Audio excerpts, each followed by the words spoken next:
Hi friends, இப்போ வந்து பார்த்தீங்கன்னா நம்ம கல்லாப்பெட்டிக்கு டிராவ் அடிக்கிறது எப்படி அப்படிங்கிறத பார்க்க போகிறோம். டிராவோட அளவை நம்ம மெஷர் பண்ணிக்கிறோம்.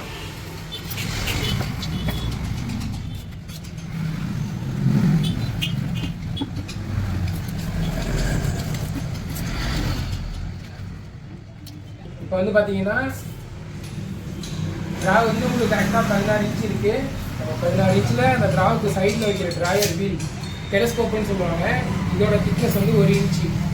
நம்ம இருக்கிற அளவு 16 இன்ச்சில் இதோட 1 இன்ச்சை மைனஸ் பண்ணிக்கணும். அப்போ வந்து அகலம் வந்து 15. ஹைட் எப்பயுமே நம்ம டிராவு கொஞ்சம் லூஸ் வைக்கணும். அதனால் வந்துட்டு இருக்கிற அளவுலேருந்து 6 இன்ச்சு கம்மியாக வச்சுக்கணும். இப்போ வந்து 5 இன்ச்சு இருக்குது, நம்ம 4 இன்ச்சு வச்சுக்கிறோம். நீளம் வந்து drawer wheel 12 inch 14 inch 16 inch இப்படி ரெட்டப்படையில் தான் வரும், ஒத்தப்படையில் தான். அதனால் டிராயர் வீலுக்கு ஏற்ற மாதிரி நம்ம வந்து டிராவல் இருக்கிற அளவுக்காக செட் பண்ணி வாங்கிக்கிறோம். இப்போ வந்து அளவு எழுதியாச்சு. இப்போ இதுக்குள்ளே பீஸ் எல்லாம் கட் பண்ணுறோம். இப்போ பார்த்தீங்கன்னா நம்ம இதுக்குள்ளே பீஸ் எல்லாமே கட் பண்ணி ஒரு சைடு மைக்கா ஒட்டி ரெடியாக இருக்குது. இப்போ நம்ம டிராவை வந்து செட் பண்ணலாம், பார்க்கலாம் எப்படி பார்க்கலாம்.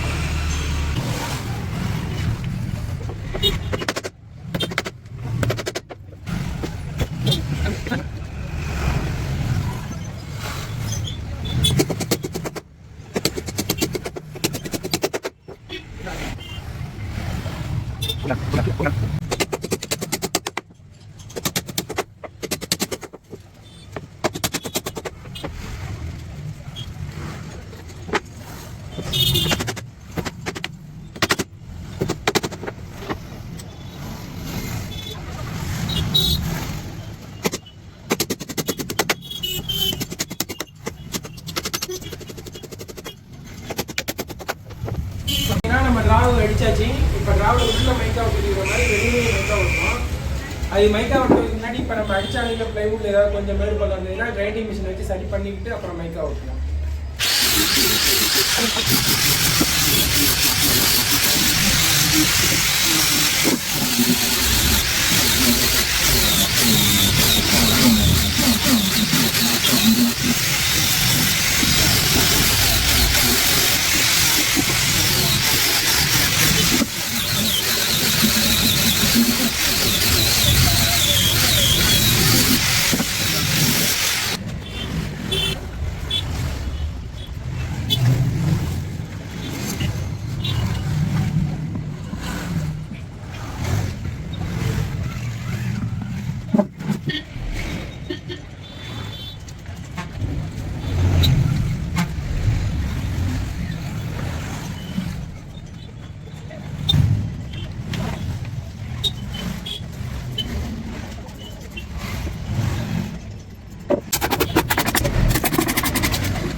டிராவ் அடிச்சு 2 பக்கம் மைக்கா ஒட்டியாச்சு. இப்போ டெலஸ்கோப் வைக்க போகிறோம்.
இப்போ வந்து பார்த்தீங்கன்னா நம்ம ட்ராவு டோர் எல்லாம் செட் பண்ணிட்டோம். ஷேர் பண்ணுங்கள், கமெண்ட் பண்ணுங்கள். உங்களுக்கு ஏதாவது டவுட் இருந்ததுன்னா அதை கமெண்ட் பண்ணுங்கள், நான் உங்களுக்கு பதில் ரிப்ளை பண்ணுறேன்.